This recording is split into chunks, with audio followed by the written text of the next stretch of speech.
Hello বন্ধুরা, সবাই কেমন আছো?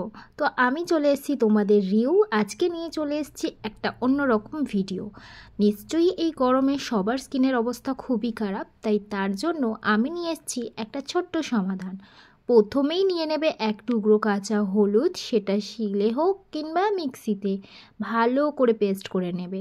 তারপর দিয়ে দেবে ওর মধ্যে দুটো আলমন্ড, দুটো দিতে পারেন বা তিন চারটেও দিতে পারেন, দুটো হলেই এনাফ। তারপর আলমন্ডটাকেও ভালো করে শিলনোড়া থেকে থেতো করে একটা ফাইন পেস্ট বানিয়ে নেবে। ফাইন পেস্ট বানানোর পর বাটিতে যে টক দইটা আছে সেটাও ওর মধ্যে দিয়ে দিতে হবে।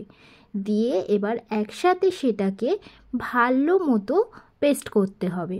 তো এখানে আমার মাও তাই আমি যেরকমভাবে বলে দিচ্ছিলাম সেরকম ফাইন একটা পেস্ট বানিয়ে দিল।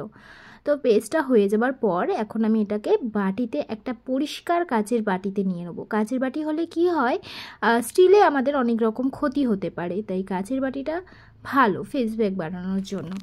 তো তারপর আমি এর মধ্যে একটু দিয়ে দেব বেসন। বেসনও দিতে পারেন, চালের গুঁড়ি দিলে ওটা স্ক্রাবের জন্য ভালো হয়, কিন্তু বেসনটা ফেস প্যাকের জন্য খুবই ভালো।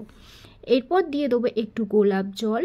গোলাপ জল দেওয়ার পর এটাকে আমি ভালো মতো করে একটু চামচ দিয়ে ঘুটিয়ে নেব। ঘুটিয়ে নেওয়ার পর এর মধ্যে অ্যাড করব বেশ কিছুটা মধু। মধুটা দেওয়ার পর ভালো মতো আবারও একটু ঘুটিয়ে নেবে। তো এরপর আর কি, এরপর আমি ফেস প্যাকটা আমার মুখে লাগাবো। তো চলো, প্রথমেই তোমরা তোমাদের একটা রেগুলার ফেস ওয়াশ দিয়ে মুখটা ভালো মতো পরিষ্কার করে নেবে, আমিও তাই করেছি। তারপরে এই ফেস প্যাকটা মুখ এবং গলা অবধি লাগিয়ে নেবে। তারপর আর কি 5 মিনিট শোকাতে হবে, এরপর ধুয়ে নেওয়ার পালা।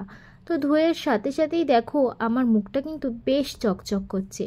তো এখন মুখটা দেখতেই পাচ্ছ কতটা চকচক করছে। তো তোমরা যদি এরকম আরও ভিডিও চাও আমাকে অবশ্যই কমেন্ট